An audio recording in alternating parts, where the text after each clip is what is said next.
Exam में भी सिर्फ 4 महीने बाकी हैं और टेस्ट में बिल्कुल भी अच्छे मार्क्स नहीं आ रहे हैं। सिर्फ 300 से 400 मार्क्स आ रहे हैं। बट मार्क्स नहीं बढ़ रहे, बहुत एंजाइटी हो रही है। ये सब बहुत सारे बच्चों के साथ अभी हो रहा है and this is very obvious for all the NEET aspirants जो भी नीट की तैयारी कर रहे हैं।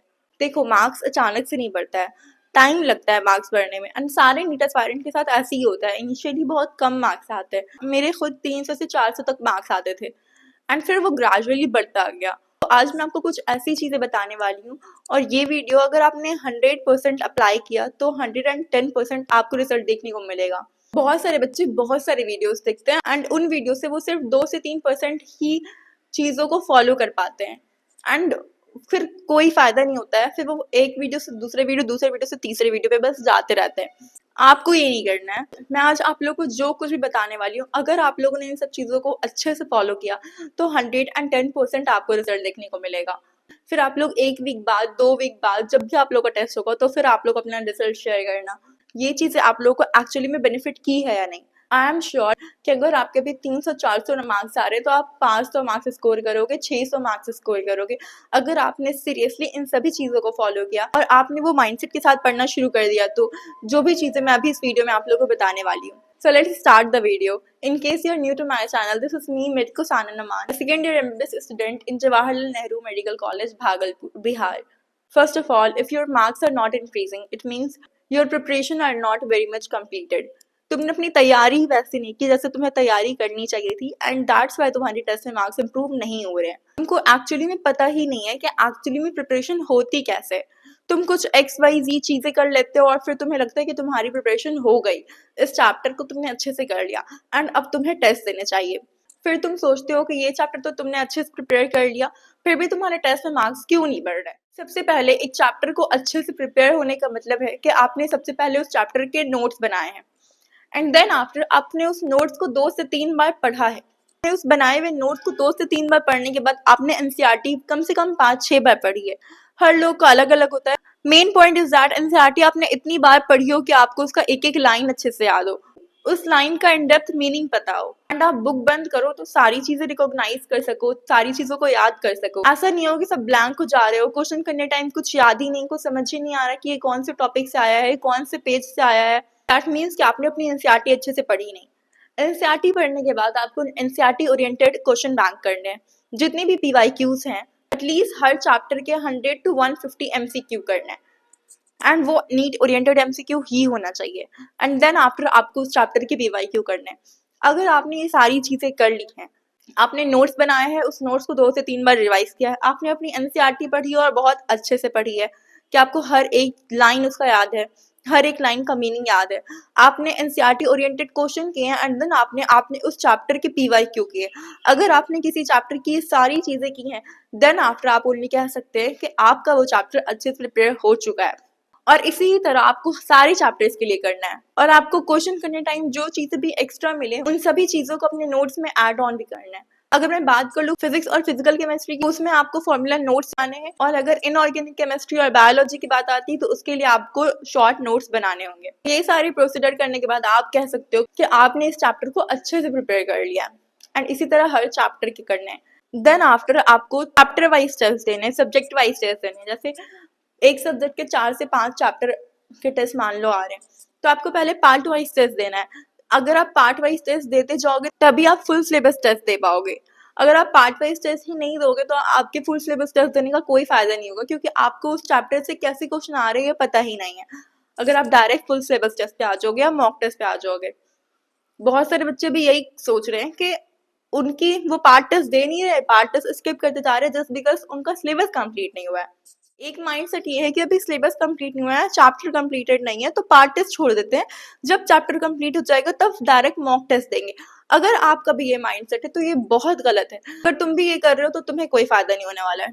पार्ट वाइज टेस्ट देना बहुत जरूरी है। पार्ट वाइज टेस्ट दोगे तो फिर अपनी उस चैप्टर पे अच्छे से कमांड कर पाओगे क्योंकि क्वेश्चन का एक्सपोजर भी मिलेगा और फिर उसमें तुम जो भी मिस्टेक्स कर रहे हो तुम उसकी एनालिसिस भी अच्छे से कर पाओगे।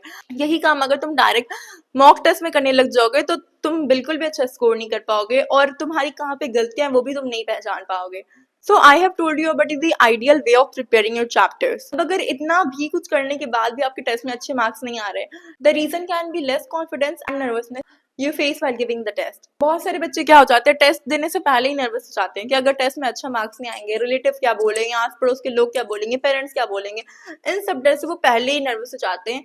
और अपने टीचर्स का डर, फ्रेंड का डर कि मेरा फ्रेंड के अच्छे मार्क्स आएंगे, मेरे बहुत बुरे मार्क्स आएंगे, मेरे फ्रेंड मेरे मजाक उड़ाएंगे, मेरे टीचर मुझ पर गुस्सा करेंगे, ये सारी चीजें होती हैं। इन सब वजह से भी बहुत सारे बच्चों का मार्क्स अच्छा नहीं आता है। तो कौन क्या कर रहा है, कौन क्या सोच रहा है, इन सब चीजों के बारे में सोचना ही नहीं है तुम्हें बिल्कुल भी। क्यों दूसरे के बारे में सोचना? तुम्हारे फ्रेंड भी अगर तुम्हारा मजाक उड़ाएंगे तो फिर कोई फर्क नहीं पड़ता है, इट मीन्स कि वो तुम्हारे फ्रेंड नहीं है। तुम अभी भी इस पॉइंट पे भी आके अंडर कॉन्फिडेंट, तो थोड़े से कॉन्फिडेंट हो जाओ और अपने इस नर्वसनेस को दूर करो। नाउ द थर्ड पॉइंट कि जहाँ पे बच्चे सबसे ज्यादा मिस्टेक करते हैं, और ये मिस्टेक मेरी भी थी, कि मिस्टेक नोटबुक नहीं बनाना, टेस्ट नोटबुक नहीं बनाना। ये मिस्टेक मेरी भी थी।